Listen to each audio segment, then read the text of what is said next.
इस समय हमारे साथ मौजूद है पर्यटन विभाग की मंत्री उषा ठाकुर। बता दें जिस तरीके से आगामी समय चुनाव का है, चुनाव के समय हम आज मऊ विधानसभा में मौजूद हैं और बात कर ली जाए 2018 चुनाव की। 2018 का चुनाव देखें, कांग्रेस के पाले में गया था। अब चुनाव तैयारियां चल रही है, कैसा देखती हैं आप 2023 को?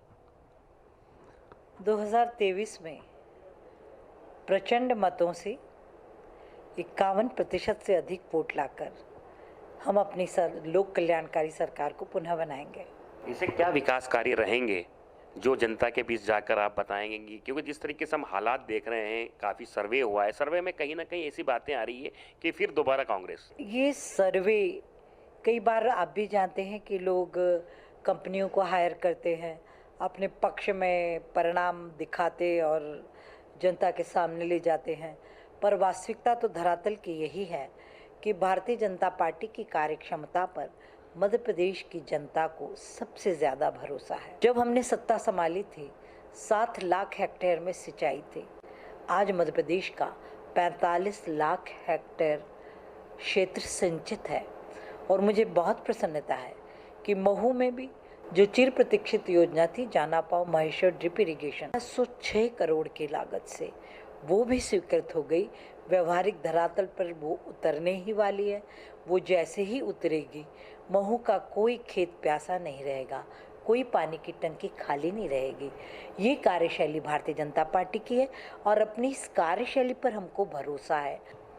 आध्यात्म, पर्यटन, संस्कृति, तीनों विभाग आपके पास है। इससे मध्य प्रदेश में कितनी जगह आपने क्या ऐसे कार्य किए हैं जिसके चलते फिर दोबारा आप मंत्री बनेंगी और मंत्री बन के फिर यहाँ का विस्तार? बंधु, मुझे बहुत भरोसा करके संस्कृति विभाग सौंपा गया था। मैंने हर क्षण कोशिश की कि हम संस्कृति को आने वाली पीढ़ियों के रग रग में प्रतिस्थापित करें। हमने एक नवाचार किया क्योंकि आज़ादी का 75वां वर्ष अभी अभी गया।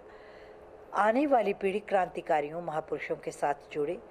हमने महू से उसकी शुरुआत की और मैंने महू के 253 स्कूल्स को क्रांतिकारियों के नाम पर परिवर्तित किया।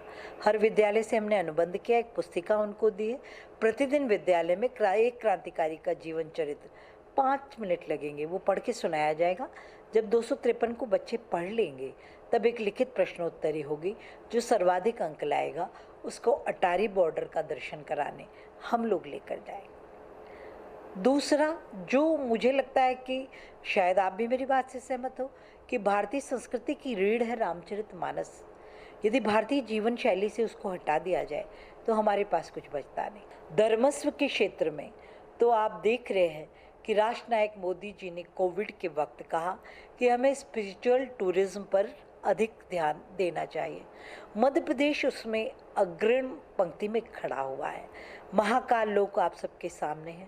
भगवान आचार्य शंकर की मूर्ति को अभी लोकार्पित किया है माननीय मुख्यमंत्री जी ने।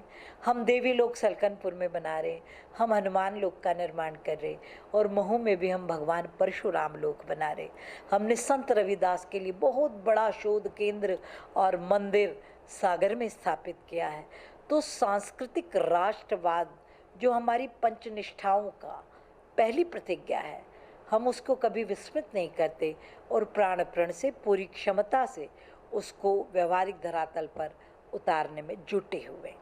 पर्यटन जो मेरा अपना विभाग है, पर्यटन विभाग में हमने पर्यटन बोर्ड, पर्यटन निगम, इनके माध्यम से नवाचार करते हुए, क्योंकि कोविड की विभीषिका से लोग घबराए, होटलों से लोगों का रुझान कम हुआ, हमने होम स्टे जैसा नवाचार मध्य प्रदेश में प्रारंभ किया और उसकी लोकप्रियता इतनी बढ़ रही है।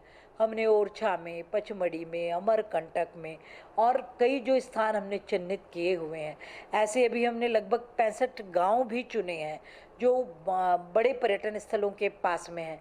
वहाँ होम स्टे ये कम पूंजी में लोगों को रोजगार भी प्रदान कर रहा है और जो हमारे पर्यटक आते हैं उनको अद्भुत पारिवारिक आत्मिक आनंद की अनुभूति भी कराता है। वरिष्ठ नेता जितने बात कर रहे हैं बीजेपी से, अब कांग्रेस की ओर जा रहे हैं, इस मामले में क्या कहेंगे? मैं तो इतनी ही प्रार्थना करना चाहती हूँ कि यदि हमारा वैचारिक अधिष्ठान है तो हम सबको हमारे व्यक्तिगत स्वार्थ पीछे रखते हुए 21वीं शताब्दी के जगत गुरु भारत निर्माण के लिए भारतीय जनता पार्टी के साथ कंधे से कंधा मिला के चलना चाहिए। आज कांग्रेस में जाकर हम करेंगे क्या? यदि किसी व्यक्तिगत नाराज़ी या किसी व्यक्तिगत स्वार्थ के कारण हमारे वरिष्ठ जन गए हैं तो मुझे तो ये ठीक प्रतीत नहीं होता है। ये थी हमारे पास संस्कृति पर्यटन और संस्कृति विभाग के मंत्री उषा ठाकुर। इनका कहना है कि जो वरिष्ठ बीजेपी से कांग्रेस की ओर गए हैं, कहीं ना कहीं ये उनके लिए एक बड़ी गलती है। अब देखने वाली बात होगी कि आगामी चुनाव है, आगामी चुनावी साल है, कहीं ना कहीं जो उनको किस तरीके से लाभ कांग्रेस से मिलता है या नहीं, या जनता उन्हें स्वीकार करती है या नहीं। वीडियो जर्नलिस्ट अविनाश के साथ चेतन सिंह, स्वदेश के लिए, इंदौर से। अगर आपको हमारा वीडियो पसंद आया तो लाइक, शेयर, कमेंट, सब्सक्राइब करें, बेल आइकन का बटन दबाएं। हमारी वेबसाइट swadeshlive.com पर जाना ना भूलें।